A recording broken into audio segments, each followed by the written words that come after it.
इस वक्त हमारे साथ अपना दल कमेरावादी की विधायक पल्लवी पटेल हमारे साथ हैं और यहाँ पर स्कूल मर्जर को लेकर के प्रदर्शन किया जा रहा है। और ये नोवेल्टी से निकली थी, विधानसभा मार्ग तक जा रही थी, लेकिन पुलिस ने बैरिकेडिंग लगा करके रोक दिया है। क्या कहेंगी मैम आप?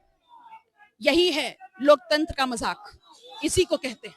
भारतीय लोकतंत्र और भारतीय संविधान की नींव में है सामाजिक न्याय और समानता, और जिसके लिए सबसे खरा और सबसे उच्चतम रास्ता था कि हर नागरिक को शिक्षा मिले और उसकी प्रतिभा के अनुसार उसको रोजगार मिले।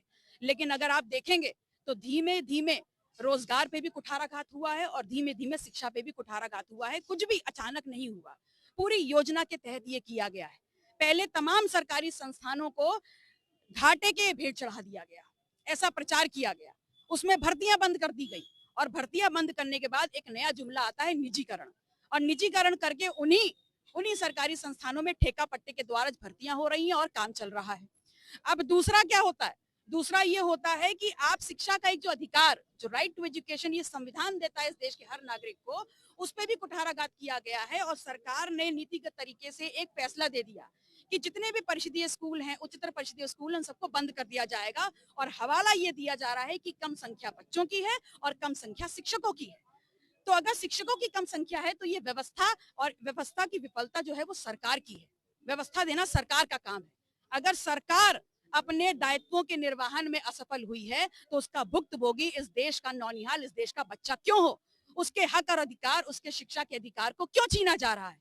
सरकार इस बात का जवाब दे कि अगर ये बच्चे स्कूल नहीं जा पाएंगे तो कल उनकी शिक्षा की गारंटी कौन लेगा? आप संविधान की बात करते हैं, लेकिन आप संविधान के हर एक नियम की धज्जियां उड़ा रहे हैं। आप कह रहे हैं कि ये पूरा सुनियोजित तरीके से किया गया है। पहले घाटा दिखाया गया, अब स्कूल बंद किए जा रहे हैं और जो प्रॉपर्टी है उनका अता पता नहीं। लेकिन कोर्ट ने इस फैसले को भी सही ठहराया है।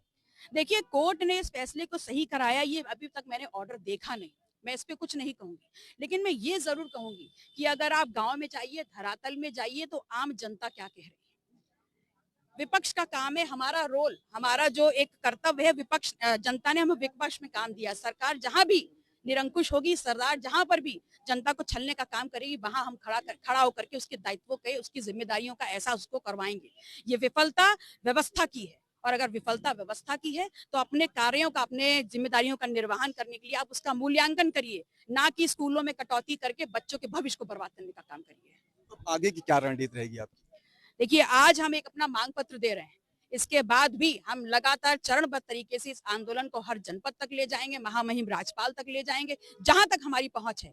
चरणबद्ध तरीके से हम इस आंदोलन को उठाते रहेंगे। ये अपना दल कमेरावादी की विधायक पल्लवी पटेल हैं, जिनका कहना है कि हम शांति तरीके से जा रहे थे प्रदर्शन करने, लेकिन पुलिस ने बैरिकेड लगा दिया है और ये जो सरकार का फैसला है ये पूरा रणनीति के तहत किया गया है। पहले घाटा दिखाया गया है और उसके बाद ये स्कूल बंद करने का फैसला लिया गया है। अब मैं आपको दिखाता हूँ कि मेरे ठीक पीछे, अगर मैं आपको दिखाऊं, ये मेरे ठीक पीछे आप तस्वीरें देख रहे होंगे, ये रोड नोवेल्टी चौराहा है, जो अपना दल कमेरावादी का जहां कार्यालय है, वहां से ये कार्यकर्ता पल्लवी पटेल के नेतृत्व में निकले हैं और यहाँ से पैदल मार्च करते हुए ये यहाँ पर विधानसभा जा रहे थे अपना ज्ञापन सौंपने के लिए। और उसको यहाँ पर देखिए किस तरीके से यहाँ पर बैरिकेड लगा दिया गया है। तमाम पुलिसकर्मी जो यहाँ पर मौजूद हैं, यहाँ पर जो ये प्रदर्शनकारी थे, जब जा रहे थे, इनको बैरिकेड लगा करके यहाँ पर रोक दिया गया है। अब यहाँ पर जो अपना दल कमेरावादी के जो तमाम कार्यकर्ता और जो पल्लवी पटेल है वो यहाँ पर रुक गई हैं और अपनी मांगों को लेकर के वो लगातार यहाँ पर अड़ी हुई हैं। और उनका कहना है, जैसे कि साफ तौर पे उन्होंने कहा कि यह पूरा सुनियोजित तरीके से हुआ है। महामहिम राज्यपाल, जरूरत पड़ेगी तो राष्ट्रपति को भी, हम राष्ट्रपति के पास भी जाएंगे, लेकिन शिक्षा का अधिकार सबके लिए, राइट टू एजुकेशन सबका है।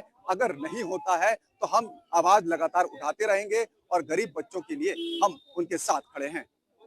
कैमरा पर्सन मिंटू सिंह के साथ मनोज पांडे, लखनऊ न्यूज़ 24।